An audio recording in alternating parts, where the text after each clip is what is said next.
Hi, this is Mr. Grove, and this is part 2 on our study of the nervous system. Part 2 looks at neurons and action potentials. Essentially, how do we generate a thought?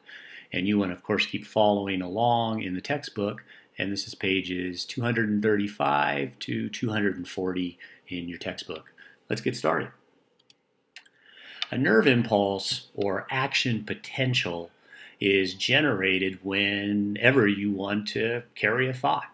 So we have to send a signal down our neurons, and it's incredibly complicated but really fascinating too. So let's get started.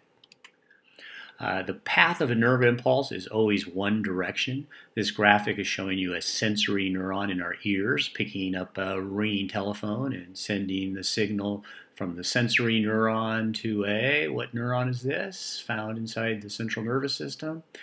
If you said a interneuron or association neuron, you're correct.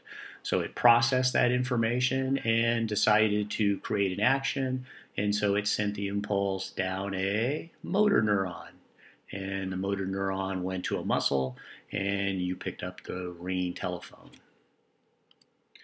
We have to have just a quick neuron review. I know we talked about it in part 1, but I didn't spend any time talking about the nodes of Ron-Va. The nodes of Ron-Va are these gaps in the Schwann cells, and you remember the Schwann cells make up the myelin that insulates the axon, and we'll talk about it more coming up in this part, but that's what really speeds up the action potential. So we want to make sure we add that to our list of neuron anatomy to go with the cell body, the axon, and the axon terminals. Now, all cells in your body have what's called a resting membrane potential, and that's due to the fact that all cells in the body have a cell membrane that's selectively permeable to ions. Well, your nervous system or your neurons really take advantage of this. So our thought processes are all electricity caused by ions. And it turns out that they all have about a minus 70 millivolts inside. And the big players here are sodium and potassium ions. Sodium, Na+, and potassium, K+. And it's where we distribute these ions that maintains that resting potential. So when we say resting potential, the cell is not reacted. You haven't heard anything. There's been no stimulus yet to create an action potential or a thought. And how do we maintain this resting potential? How do we keep this inside with a negative charge? Well, the graphic shows you that potassium is found inside the neuron, but simple diffusion will cause it to pass through the membrane. On the other hand, sodium, up here, sodium ions have a much tougher time. They're not very permeable. The membrane's not permeable to sodium, so they have to actually use channels, gates. In this case, they use what's known as the sodium-potassium pump. And you guys will remember this from our discussion of cell membranes and protein channels. Now, potassium ions will eventually leak out of the cell, and thus the inside of the membrane builds up a net negative charge relative to the outside. So you get all that potassium with a plus charge and all that sodium, and there you go. You get your minus 70 millivolts here on the inside. So that's how the resting potential is maintained.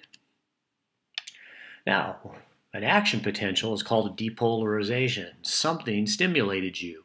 So boom, you heard something and your head snapped up, and that is a depolarization. The cell is now depolarizing. It's the beginning of a thought.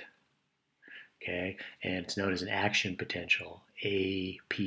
And that action potential starts up here at the cell body, and remember, it always goes one way as it swings down the axon to the axon terminal. And that sweeping down is known as a nerve impulse. So how do we get it? Okay, well, the depolarization is brought about by a sudden change in permeability. So smack! startles you, and somehow the neuron becomes very permeable to sodium. Those channels open up and sodium pours into the membrane. Let's put our little plus sign here, make it look a little bit more accurate. Okay, this only lasts for a brief time and then the pores close up. Now after this polarization wave passes, potassium pores open and potassium leaves the neuron, and that sets up our negative charge again. This resetting of the neuron is called repolarization. So the neuron can fire again, and this whole process sweeps down the axon. Now what this is an oscilloscope reading showing you that at rest, here we are at rest, we're at about minus 70 volts, and then slap. Okay, sodium rushes in, and so we get a positive polarization inside, and off this graph it's somewhere around plus 30 millivolts. How did they get this, by the way, which is really interesting? They took a squid. Squid have large neurons compared to us, and they could actually put electrodes in. So you've got this squid neuron here, and they actually drove the electron right down inside of it and kept one electron out, or electrode outside, and these electrodes were connected to an oscilloscope, and they were actually able to read this. That way they didn't have to stick needles into a human neuron and then slap the table like I did to watch all this happen. This graphic shows it a little bit better, and what I'll do is have an animation run after this lecture or available to you and make it a little clearer. So picture number 1 right here is this part of the neuron. And so we have our slap, let me slap. Okay, and when we slap, that's going to allow these channels right here to open up.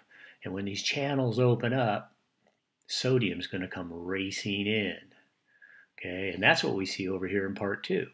So there goes the sodium going right on through, and of course sodium has a plus charge, so we get a plus charge on the inside, just that one section of the neuron right here. And you're looking at the start of thought, somebody writing the lyrics to a new song. It's happening right here, which is always so fascinating to me. Okay, now at the same time, the potassium gates are opening up. So potassium is flowing out behind the sodium, and that creates the negative charge, and that resets the neuron. So here you go in 3, and this continues to sweep down in 4 as sodium rushes in, plus charge, negative falls in behind it. So pretty complicated. But when you put it all together, you get this sweeping down of neuron transmission. Now, this works on what is called the all or nothing or all or none response. You'll be familiar with this when you remember how we talked about a muscle contracting. It either fires at full power or not at all. And I use the feather here for an example. So somebody sneaks up behind you, and the fact that you didn't even hear them or react means it didn't trigger an action potential. And so they start tickling you with the feather. If they tickle you hard enough, and an action potential is triggered, then you'll whip around and look at the person who's assaulting you with the feather. So it's either going to happen all the way or not at all. The speed of the impulse is fascinating too, because look at the speed. So when you want to move your finger, you're actually sending that impulse down to your finger or your toe at 432 clicks per hour, well over 200 miles per hour. And that has to do with the diameter of your axon. The bigger the diameter, the more pores you have to allow sodium and potassium to move in and out, and that conducts faster. But the real biggie here is we go to those Schwann cells and the nodes of Ranvier.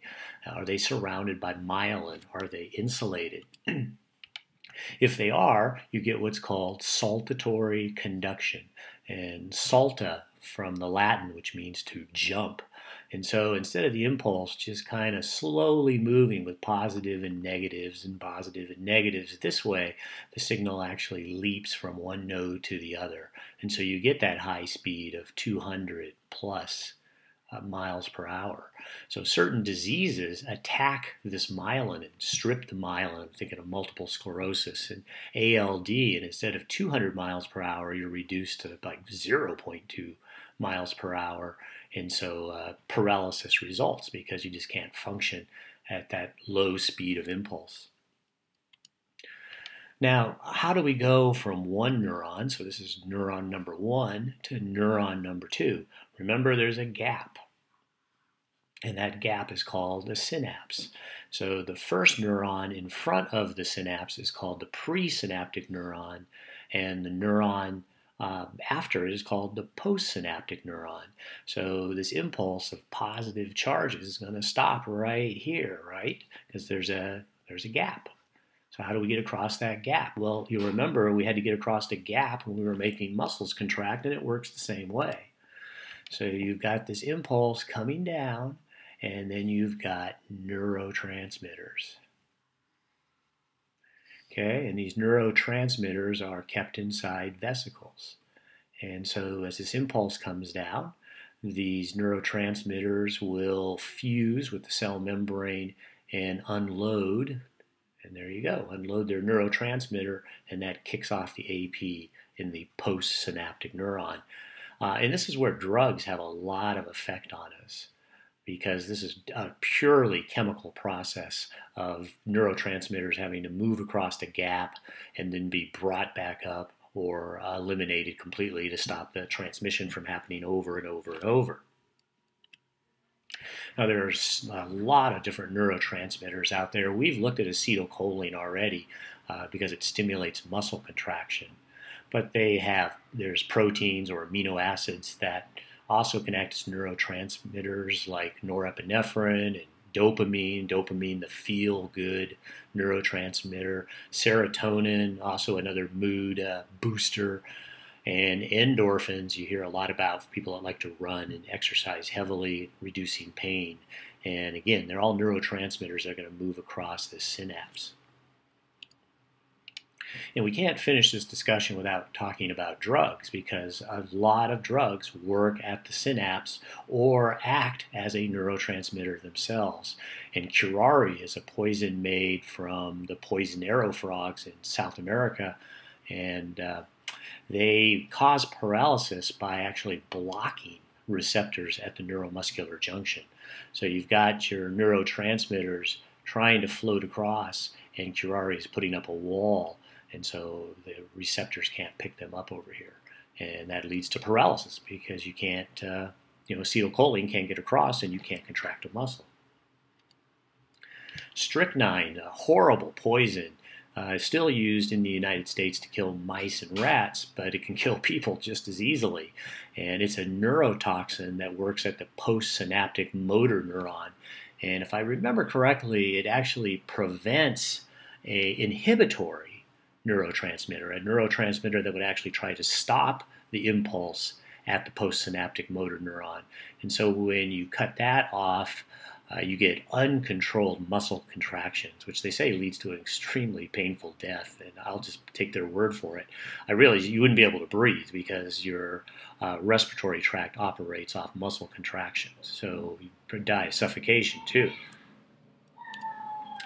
Other drugs that affect the synapse: cocaine, morphine, alcohol, ether, chloroform, and ecstasy all have effects at the synapse, as well as LSD. And cocaine blocks the uptake of dopamine. And remember, dopamine's a feel-good neurotransmitter. So what this does is it continues to cause more dopamine. The dopamine isn't picked back up. So what you get constant dopamine response there. Antidepressants, and this I think is our last slide, is a class of drugs called selective serotonin reuptake inhibitors, or SSRI for short. And again, it's the same kind of thing. It increases the level of serotonin, which is a mood-altering drug, and the more serotonin you have, the better you feel. And so a lot of things do that. Maybe eating certain foods can release more serotonin. So antidepressants stop its uptake, kind of the way cocaine works, and so your mood is better. At least that's the idea. Okay, this ends part 2 of the nervous system.